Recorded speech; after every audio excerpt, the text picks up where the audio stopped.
kenaikan harga yang luar biasa. Ini yang disampaikan dan trennya tidak menurun tapi malah naik.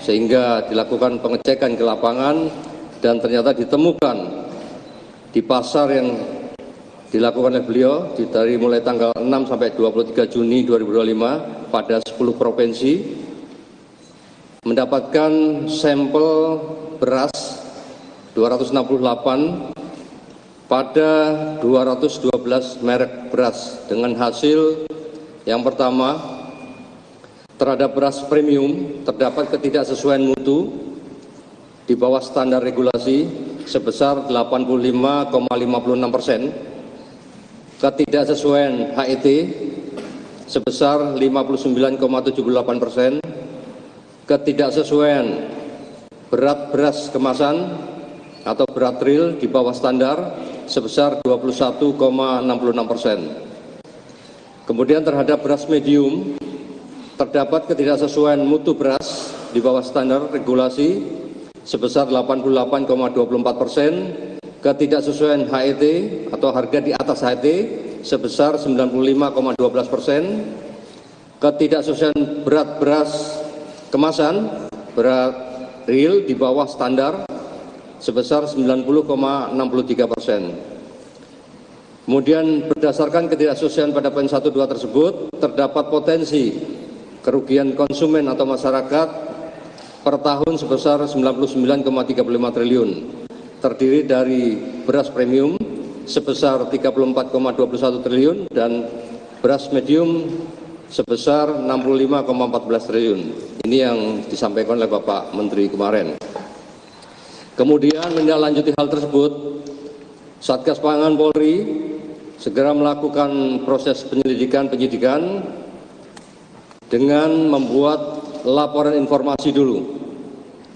Dengan melakukan penyelidikan terhadap 212 merek tersebut, kita lakukan penelusuran bekerja sama dengan kementerian terkait, mendapatkan data sampai dengan hari ini ditemukan ada 52 PT sebagai produsen beras premium dan 15 PT sebagai produsen beras medium. Dari temuan tersebut, Satgas Pangan Polri telah menindaklanjuti dengan melakukan penyelidikan yang meliputi pengecekan ke lapangan baik kepada pasar tradisional maupun pasar modern untuk pengambilan sampel beras premium maupun medium. Kemudian kita melakukan pengecekan atas sampel tersebut ke laboratorium, yaitu Laboratorium Penguji Balai Besar Pengujian Standar Instrumen Pasca Panen Pertanian. Namun sampai dengan hari ini kita baru mendapatkan 9 merek dan 5 merek yang sudah ada hasilnya, yaitu beras premium yang tidak memenuhi standar mutu. Sehingga kita lanjutkan untuk membuat laporan polisi tersebut dan melakukan proses penegakan hukum lain terhadap produsen maupun hasil daripada temuan yang telah disampaikan oleh ahli dari laboratorium. Selain itu juga Polri Satgas Pangan melakukan kegiatan pemeriksaan kepada para saksi, pemeriksaan terhadap ahli untuk menjelaskan hasil lab tersebut dan ahli perlindungan konsumen. Dari hasil penyidikan sementara ditemukan 3 produsen atas 5 merek tersebut, yaitu merek beras premium. Kemudian penyidik melakukan upaya paksa, yaitu berupa penggeledahan, melakukan penyegelan atau status quo, serta penyitaan di TKP, tempat produksi, gudang, retail maupun kantor terkait barang bukti yang diperlukan untuk kepentingan penyidikan.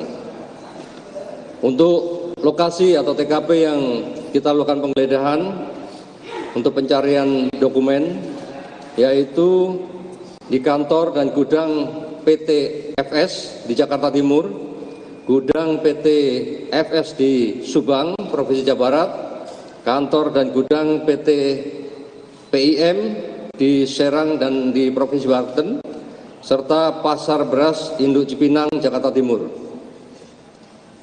Dari hasil penyelidikan tersebut, penyidik mendapatkan fakta bahwa modus operandi yang dilakukan oleh para pelaku usaha yaitu melakukan produksi beras premium dengan merek yang tidak sesuai standar mutu yang tertera pada label kemasan yang terpampang di kemasan tersebut,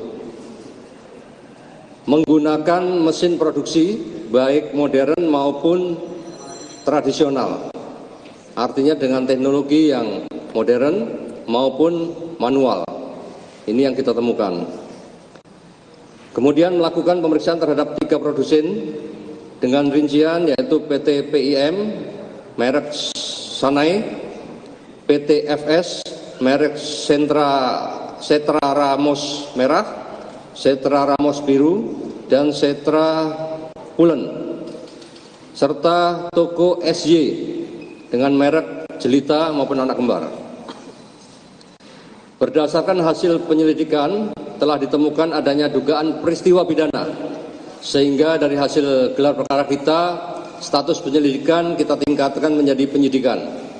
Selanjutnya penyidik melakukan tindakan upaya paksa, yaitu pemeriksaan terhadap saksi sebanyak 14 orang, pemeriksaan terhadap ahli analisa beras Kementan, ahli perlindungan konsumen, penggeledahan dan penyitaan terhadap barang bukti bersama dengan tim Puslap Polri untuk mencari jejak digital, serta petugas pengambil contoh PPC Kementerian Pertanian RI dan di 4 lokasi TKP tersebut di atas. Selanjutnya kita melakukan